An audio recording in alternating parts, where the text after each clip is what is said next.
سلام دوستان و همراهان گرامی به کانال کلمر خیلی خوش آمدید. با مجموعه آموزش های 15 Minutes Basic Grammar Use در خدمت شما هستیم.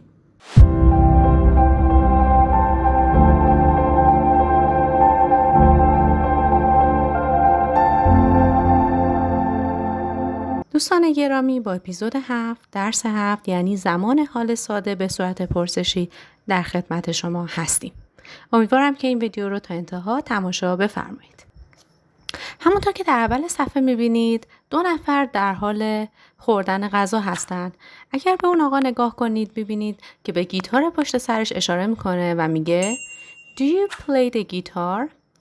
آیا تو گیتار مینوازی؟ و جوابش حتما باید به صورت yes no باشه. زمانی که ما دو و داز در ابتدای جمله به صورت پرسشی داریم باید پاسخ کوتاه بدیم و معمولا پاسخمون به صورت yes no خواهد بود و اصطلاحاً به این نوع پرسش های yes no question میگن. و اگر قرار باشه که WH question یعنی what, where, when, who, why, which در ابتدا داشته باشه یا حتی how many و خود how به تنهایی، اون وقت دیگه پرسش از حالت پرسش کوتاه خارج میشه و باید پاسخ طولانی تری بدیم. در ضمن اینکه در همین پرسش های yes no question زمانی که با دو دا سر کار داریم و یا در گذشتهش که حتی دید هست ممکنه ما پاسخمون مثبت باشه و بعد در جمله بعد یک سری مطالب رو ارائه بدیم. حتی ممکنه پرسش که میپرسن ازمون جوابمون منفی باشه با yes و بعد از اون بخوایم یک سری اطلاعات کامل تری رو بگیم. اما اصطلاحاً به این پرسش های yes no question میگن. دوستان همیشه سوالی که مطرح میشه اینه که چرا ما بعضی از جملاتمون رو میتونیم با to be ها یعنی امیز آر پرسشی کنیم، یعنی امیزا رو در ابتدای جمله بیاریم و اون رو تبدیل به سوال کنیم و یا بعضی اوقات با دو و داز این در واقع این کار رو انجام میدیم یا حتی گذشته دو داز که دید هست. همه سوالات در این قسمت از در واقع درسمون به طور کامل پرداخته میشه.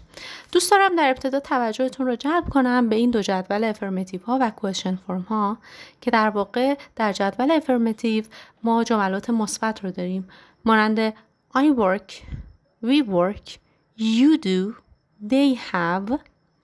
من کار میکنم، we like ما دوست داریم، شما انجام میدید، آنها دارند.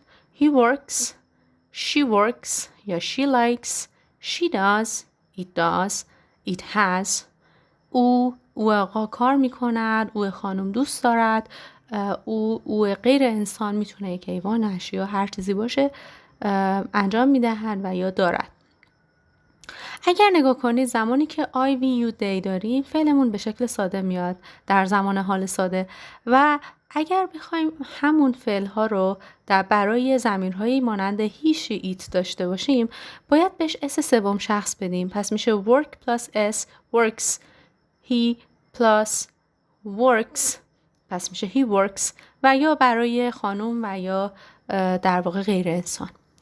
همه اینا رو در جلسات قبل توضیح دادیم. اگر خواستید به ویدیوهای قبلی مراجعه فرمایید و درس رو به طور کامل بخونید تا بتونید سوالاتش رو حل کنید. اما حالا چجوری اینا رو به صورت کوئسچن فرم در بیاریم؟ اگر نگاه کنید میبینید که کافیه ما دو و داز رو به عنوان افعال کمکی ازشون کمک بگیریم و باهاش کار پرسشی کردن جمله‌مون رو انجام بدیم. کافیه دو و داز رو اول جمله بیاریم، سپس ضمیرهامون رو داشته باشیم مثل I, we, you, they و بعد از اون هم کافیه در واقع فعل ها رو داشته باشیم. به طور مثال do I work, do I work, do we work, do you work, do you like, do they like, do they do they have و یا همین کار رو با does انجام بدیم. Does he work, does he like, does she do, does it have و معناش هم به این صورت هست آیا در واقع من کار میکنم، آیا ما کار میکنیم، آیا شما دوست دارین، آیا آنها انجام میدهند، آیا او آقا دارد، آیا او آقا انجام میدهد، آیا او خانوم در واقع دوست دارد و جملاتی از این دست با هر ترکیبی که بخوایم میتونیم از این جدول جمله سازی کنیم. اما پاسخ به این سوال که ما چرا باید از دو داز استفاده کنیم؟ ببینید دوستان، در زمان حال ساده، زمانی که ما در جملمون فعل اصلی داریم که این فعل‌های اصلی ماست، همونطور که می‌بینید ما امیزآر نداریم. یعنی زمانی که امیزآر در جمله باشن خودشون به عنوان to be verb اصطلاحاً بهشون میگن، فعل‌های to be هستن، افعال to be هستن. ما دیگه به فعل اصلی احتیاجی نداریم در زمان حال ساده. گفته بودیم قبلا تو درس‌های اول و دوم که زمانی که امیزآر داشته باشیم بعدش یا یک اسم داریم یا یک صفت داریم. پس در زمان حال ساده نمیتونیم هم امیزآر داشته باشیم هم فعل در جملمون، چون خودش به عنوان فعل قرار میگیره. اما اگر فعل‌های اصلی دیگری غیر از بودن و هستن داشته باشیم، مثل work, like, do, have، اون وقت کافیه یک فعل کمکی مثل دو و داز رو بیاریم و از خودشون استفاده کنیم و سعی کنیم کار پرسشیمون رو مانند نمونه که در جدول میبینید انجام بدیم. دوست دارم در ابتدا یک سری مثال‌های خارج از کتاب رو با هم بررسی کنیم.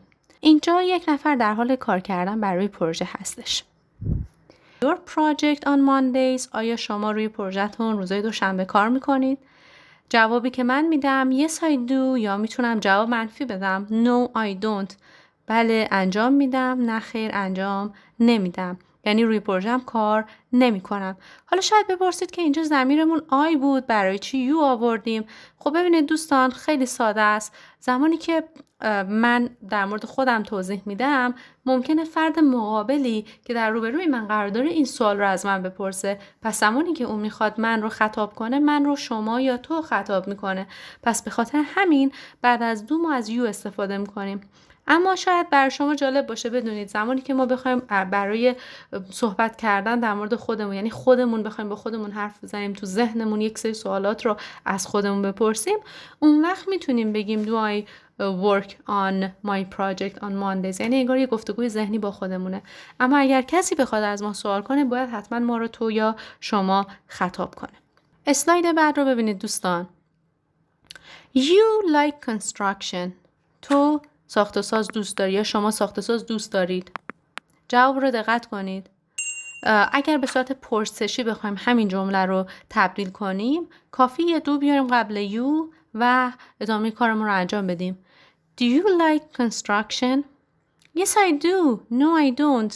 پس اگر از من به تنهایی بپرسه، من میگم آره دوست دارم یا دوست ندارم. ببینید این دویی که در پاسخ مثبت یا منفی میدیم دقیقاً معناش رو باید بر اساس همون فعل اصلی جمله بگیره. وقتی سوال پرسیده do you like، پس پاسخمون هم باید متناسب با همون باشه. بله دوست دارم، من دوست ندارم. با اینکه دو مینویسیم ولی معنای در واقع فعل اصلی جمله‌مون رو میگیره. همونطور که گفتم یو میتونه یا مخاطبمون تو باشه یا مخاطبمون شما باشه. خب اگر بگه آیا شما کانستراکشن دوست دارین، یعنی ساخت و ساز دوست دارین، اون وقت دیگه پاسخمون رو باید با وی بدیم. Yes we do. No we don't. در قسمت بعد تصویر پرداخت کردن صورت حساب رو میبینید. They always pay the bill separately. آنها همیشه صورت حساب رو به صورت جداگانه پرداخت میکنن. اگر بخوایم پرسشش کنیم، کافیه do رو بیاریم قبل they بذاریم. Do they always pay the bill separately? Yes they do. No they don't. بله آنها پرداخت میکنن، نه خیر آنها پرداخت نمیکنن. پس کافیه فقط do رو قبل they بیاریم و همون جمله رو به صورت عادی پیش ببریم. حالا برای we. We swim in the pool twice a week. ما در استخر شنا میکنیم 2 بار در هفته، یا ما 2 بار در هفته در استخر شنا میکنیم. کافیه دو رو بذاریم اول جمله، ولی همونطور که گفتیم چون ما هست، اگر ما از خودمون سوال کنیم، یعنی اعضای یک گروه خودمون از خودمون سوال کنیم، اون وقت باید بگیم do we swim. اما اگر فردی خارج از این گروه ما رو مخاطب قرار بده، بگه آیا شما 2 روز در هفته در واقع در استخر شنا میکنید، اون وقت کافیه بگه do you swim in the pool twice a week. و پاسخمون هم میتونه اینجوری باشه yes we do. No we don't. حالا بریم سراغ سوم شخص ها.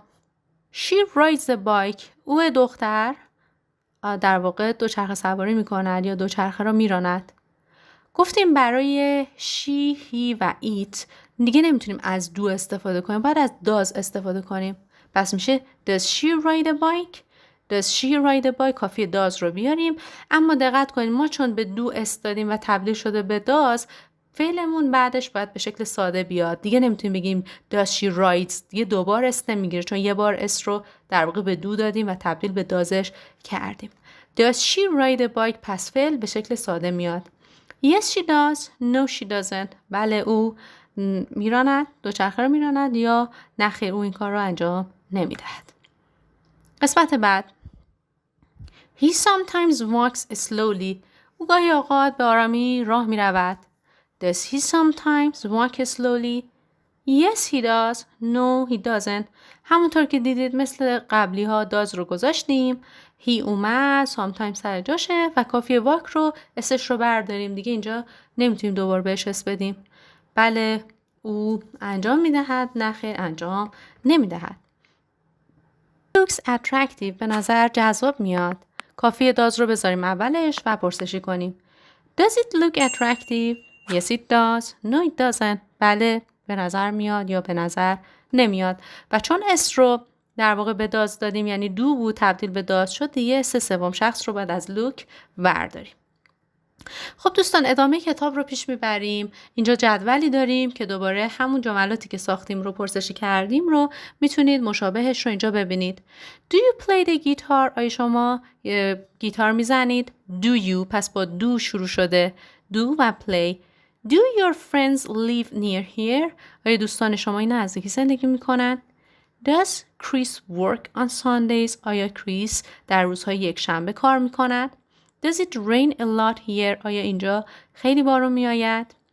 و اگر بخوایم از WH question استفاده کنیم کافی یک استپ بریم عقب‌تر و اون رو قبل دو بیاریم. پس قسمتی که دو و داز وجود داره و بعد ضمیر هامون میاد و فعل اصلی میاد، این تیکه سر جاشه، فقط کافیه WH question ها رو قبلش قرار بدیم. Where do your parents live؟ پدر مادر شما کجا زندگی میکنن؟ How often do you wash your hair؟ چند وقت یک بار شما موهاتون رو میشورید؟ What does this word mean؟ این لغت چه معنی داره؟ How much does it cost to fly to Puerto Rico؟ چقدر هزینه داره برای اینکه به پورتوریکو سفر کنیم؟ و همینطور نگاه کنید جملاتی که بخوایم با always و usually داشته باشیم، یعنی در واقع adverb of frequency داشته باشیم، جایگاهش در جمله قبل از فعل اصلی مونره. نگاه کنید Does Chris always work on Sundays؟ پس جاش قبل از در واقع فعل اصلیمون که work هست قرار داره. What do you usually do on weekends؟ شما معمولاً آخر هفته چیکار میکنید؟ پس usually قبل دو قرار گرفته. یه سوالی بود که قبلا توی یکی از ویدیوها گفته بودم اگر کسی از ما بپرسه What are you doing؟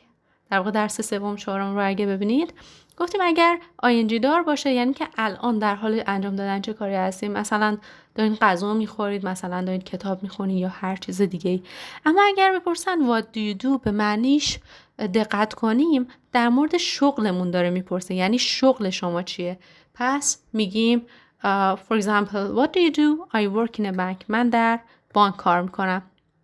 و همینطور همون چیزی که بهتون توضیح دادم، وقتی دو داشته باشیم ضمیرهامون I, you, they هست و اگر does داشته باشیم ضمیرهامون he, she, it. Do they like music؟ Does he like music؟ و پاسخهای کوتاهمون رو اگر دقت کردیم گفتیم برای منفی ها از don't و برای مثبت ها از doesn't استفاده میکنیم. Yes I do، yes we do، yes you do، yes they do، yes he does، yes she does، yes it does. و همینطور برای منفی no I don't، no we don't، no you don't، no they don't، no he doesn't، no she doesn't، no it doesn't. و پرسش ها رو یه بار دیگه ببینید. Do you play the guitar؟ No I don't. Do your parents speak English؟ آیا پدر مادر شما انگلیسی صحبت میکنن؟ Yes they do. Does Ryan work hard؟ Yes he does. Does your sister live in Vancouver؟ No she doesn't. آیا خواهر شما در ونکوور زندگی میکنه؟ نه زندگی نمیکنه. خب دوستان گرامی، قسمت دیگر از ویدیوهای در واقع بیسیک گرامر یوزمون رو داشتیم. امیدوارم که از این ویدیو لذت برده باشید و بتونید تمرین ها رو حل کنید. اگر سوالی بود در کامنت ها ممنون میشم بفرمایید و طبق معمول دوست دارم یادآوری کنم که لایک، ساب و کامنت فراموش نشه. وقت بخیر تا ویدیوی دیگر. بدرود.